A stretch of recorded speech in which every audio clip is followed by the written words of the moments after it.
প্রিয় দর্শক, আসসালামু আলাইকুম। আজকে আমরা ঘুরতে এসেছি চট্টগ্রাম সেন্ট মার্টিন ওশান সিটিতে। আর সেন্ট মার্টিন ওশান সিটির 8 ফ্লোরে আছে the hideout theme park. আর এটা মূলত বাচ্চাদের জন্যই, বড়রাও চাইলে বিভিন্ন রাইডে চড়তে পারে। এখানে হচ্ছে কয়েন সিস্টেম, কয়েনের বিভিন্ন প্যাকেজ আছে। আমরা আজকে একটা 1500 টাকার প্যাকেজ নিয়েছিলাম। এখানে 45টা কয়েন থাকে, এরকম 1500, 2000, 3000, এরকম যার যার পছন্দ বা ফ্যামিলি মেম্বার অনুযায়ী আপনারা বিভিন্ন প্যাকেজগুলো কিনে নিতে পারবেন। তবে আপনারা যত বেশি প্যাকেজ বেশি টাকার প্যাকেজটা নেবেন আপনাদের লাভ হবে। কিন্তু আমাদের আসলে টাইমও তো ছিল না, আর ওরা মাঝে মধ্যে এখানে ঘুরতে আসে, এই জন্য আমরা 1500 টাকার প্যাকেজটা নিয়েছিলাম। তো ওখানে আপনারা যে রাইডগুলো আছে 3 কয়েন, 4 কয়েন, 2 কয়েন, এখানে একজন খেললে 2 কয়েন, তো 2 জন খেলছে 4 কয়েন দিয়ে। আর এটা আপনারা সকাল 11টা থেকে রাত 9টা পর্যন্ত পারবেন খেলতে। তো আপনারা চেষ্টা করবেন 8:30টার মধ্যেই খেলাটা যেন ক্লোজ হয়। তবে এই সেম ফ্লোরে আছে খাবার রেস্টুরেন্ট যে ফ্লোরে আছে ঠিক তার অপোজিটে দেখে, একটু সাইড করে ওয়াশরুমগুলো যেখানে আছে, ঠিক ওয়াশরুমগুলোর পাশে হচ্ছে এই কিডস জোনটা। তো অনেকে দেখা যায় খুঁজে পায় না, এই জন্য ওয়াশরুমের দিকটাতে গেলে সুবিধা হয়। ওইদিকে গেটটা আছে, আর সবার সামনে একটা রোবট আছে যেটা দেখতে অনেক সুন্দর লাগে।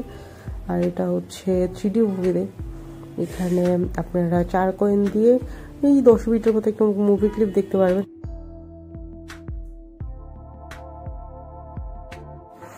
আর সেন্ট মার্টিন ওশান সিটির লোকেশনটা হচ্ছে 2 নম্বর গেট জিএসসি। তা আপনারা যদি নিজের কার থাকে তাহলে তো ভালো, আর যদি আপনারা সিএনজি বা রিক্সা করে যেতে চান তাহলেও এটা ইজি। আপনারা সেন্ট মার্টিন ওশান সিটি 2 নম্বর গেট বললে আপনাকে নিয়ে যাবে। তো চট্টগ্রামের আশপাশ থেকে আসলে তো সেটার ভাড়া আপনারা বলতে পারেন, বাট শহরের ভিতর যেখান থেকে আসেন 100-150 টাকা বা 200 টাকার বেশি আসলে সিএনজি ভাড়া নিবেই না। চট্টগ্রামের শহরের ভিতর যেখান থেকে আসেন আপনি, লাইক আন্দরকিল্লা থেকে গেলে আপনার নিবে 120 টাকা বা 100 টাকা। বা আপনারা যদি নাসিরাবাদ বা আপনারা যদি স্টেশন থেকে যেতে চান তাহলেও 150 টাকার মধ্যে আপনাদের সিএনজি ভাড়া পড়বে। কমিউনিকেশনটাও খুব ইজি, এই জন্যে অ্যামিউজমেন্ট পার্কেও যেতে পারবেন, শপিংও হয়ে যাবে আপনাদের একসাথে। তার সাথে আপনারা এখানে ডিনার সেরেও আসতে পারবেন, আর সকালবেলা যদি যান তাহলে লাঞ্চ করে আসতে পারবেন এখানে।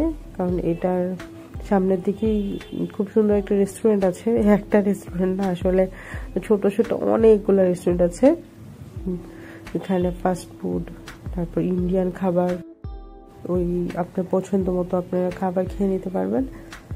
আর আপনাদের যদি বাচ্চারা একটু বড় হয় তাহলে বাচ্চাদেরকে এখানে দিয়েও আপনারা খাবার অর্ডার করে নিয়ে আসতে পারবেন। তো ওখানে আমাদের ঘোরাঘুরি মোটামুটি শেষ, আমরা এখন বের হয়ে যাব কারণ আমাদের দেরি হয়ে গিয়েছে।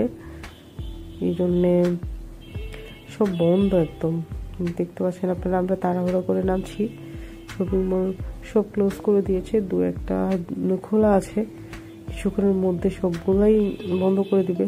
আর চলন্ত ইলেকট্রিসিটি অফ করে দেওয়া হয়েছে, এই জন্য এটা অফ আছে। আমরা পায়ে হেঁটে নামছি। লিফট ছিল কিন্তু লিফট প্রচন্ড পরিমাণে ভিড়। তো কিছুক্ষণের মধ্যে আমরা নিচে নেমে যাব, নিচে নেমে বের হয়ে যাব। কিন্তু আমরা মেইন রোড দিয়ে বেরোতে পারবো না, আমরা বেরোবো হচ্ছে গ্যারেজ দিয়ে।